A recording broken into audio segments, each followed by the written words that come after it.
Hi hello வணக்கம் மக்களே. இந்த வீடியோவில் என்ன பார்க்க போகிறோன்னு கேட்டிங்கன்னா, ஒரு தரமான அனிமி தான் பார்க்க போகிறோம். அனிமியோட நேம் ப்ளீச் சீசன் 1 எபிசோட் 1. வளவலன்னு பேசாமல் கதைக்குள்ளே போயிடலாமா? ஓப்பன் பண்ணால் இருள் சுடுற மாதிரி ஒரு இடத்த கட்டுறாங்க. அந்த இடத்துக்குள்ளே இருந்து 2 பிளாக் கலர் உருவம் பூமிக்கு வருது. அதெல்லாம் ஹைட்டாக ஒரு கம்பத்தில் நின்று ஒரு பொண்ணு பார்த்துட்ருக்கு. பார்த்துட்டு ஓகே, நான் உங்களை பார்த்துட்டேன், உங்களை சென்ஸ் பண்ண முடியுது அப்படின்னு சொல்லிட்டு கிளம்பி அந்த இடத்த விட்டு போகிறாங்க. அப்படியே அந்த இடத்துல சீனை கட் பண்ணால் நம்ம ஹீரோட என்ட்ரியை தான் காட்டுறாங்க. நம்ம ஹீரோவாக ஒருத்தனை அடித்து ஒரே கிக்கில் கீழே போட்டு நின்றுட்டு இருக்கான் சும்மா கெத்தா மாசா. எதுக்குடா நம்ம ஹீரோ அவனை அடித்தான்னு பார்த்தீங்கன்னா, பக்கத்தில் இருந்த ஒரு ஃப்ளவர் ஜாடியே இவனுங்க தெரியாமல் ஸ்கேட் போர்ட் பண்ணி உடச்சிட்டு இருக்கானுங்க. அதுக்கு தான் நம்ம ஹீரோவை பிடிச்சி இவனுங்களை அடிச்சிட்டு இருக்கான். அதில் ஒருத்தனும் நாங்கள் தெரியாமல் தான் ஸ்கேட் போர்டு வச்சு அதை இடித்து உடச்சிட்டோம் அப்படின்னு சொல்லி அவனுக்கும் மண்டியில் போட்டு அவனுக்கு 4 பேரையும் தடுத்து விட்டுறான். நம்ம ஹீரோவுக்கு ஒரு சூப்பர் பவர் இருக்குது. இந்த இறந்த ஆவிங்களெல்லாம் பார்க்குற மாதிரி ஒரு சூப்பர் பவர் இருக்குது.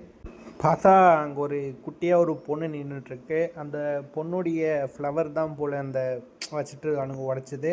அதனால தான் நம்ம ஹீரோ அவனுங்களை போட்டு பொழந்து அனுப்பிச்சி விட்டான். நம்ம ஹீரோவும் இந்த மாதிரி நாளைக்கு நான் அவனுக்கு வந்து புது பூ எடுத்துகிட்டு வரேன் அப்படின்னு அந்த ஆவிக்கிட்ட பேசிகிட்டு இருக்கான். அவனுமே இந்த உடஞ்சி பாட்டில் எடுத்து வச்சுட்டு சரி நாளைக்கு பார்க்கலாம் அப்படின்னு சொல்லிட்டு அந்த பேய்கிட்ட டாட்டா காமிச்சிட்டு போகிறான். அப்போ தான் நம்ம ஹீரோவும் அவனை பற்றி சொல்கிறான். என் பேர் இச்சிகோ, எனக்கு 15 வயசு ஆகுது, நான் 10th படிக்கிறேன், எங்கள் அப்பா ஒரு மெடிக்கல் ஷாப் வச்சு ரன் பண்ணிகிட்ருக்காரு அப்படின்னு சொல்லிட்டு நம்ம ஹீரோவும் நடந்து போகிறான் அவங்க வீட்டுக்கு. அப்போ தான் நம்ம ஹீரோவும் இது எந்த காரணத்தில் தெரியல, எதுக்குன்னு தெரியல, நான் சின்ன வயசுலேருந்து எனக்கு மனம் தெரிஞ்ச வயசுலேருந்து நான் அந்த பேய்களை பார்த்துட்ருக்கேன் அப்படின்னு நம்ம ஹீரோவும் சொல்லிட்டு வீட்டுக்கு நடந்து போகிறான்.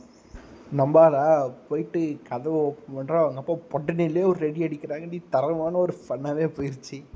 உனக்கு 7 மணிக்குள்ளே சாப்பிட்றதுக்கு வீட்டுக்கு தானே வர சொன்னேன், எங்கடா போய் சுற்றிட்டு வரேன்னு சொல்லிட்டு நம்ம ஹீரோட அப்பவும் பழக்க நம்ம ஹீரோ என்னை ஒரு மகன் மாதிரி நடத்தியா, அப்படிலாம் நடத்தாதையா, வர வழியில் ஒரு பேய் இருந்துச்சு, அந்த பேய் பார்த்துட்டு வர்றதுக்குள்ளே டைம் ஆயிடுச்சு அப்படின்னு சொல்லி நம்ம ஹீரோவை சொல்ல, ஹீரோட அப்பாவா டேய் என்கிட்டயே கதை கொடுக்காதடா அப்படின்னு சொல்லிட்டு அவர் ஒரு பக்கம் ஃபன் பண்ணிகிட்டு இருக்காங்க. இந்த இடமே ஒரு மாதிரி ஃபன்னாக ரணகலமாக போயிட்டுருக்கு. நம்ம ஹீரோக்கும் 2 சிஸ்டர் இருக்காங்க போல். இந்த குட்டி தங்கச்சியில் ஒரு தங்கச்சியும் அப்பா சண்டை போட்டது போதும் வந்து சாப்பிடுங்க, சாப்பாடுலாம் ஜில்லுன்னு ஆகுது அப்படின்னு சொல்ல அவங்களாம் அதை கேட்காம இன்னும் சண்டை போட்டுட்டு இருக்காங்க.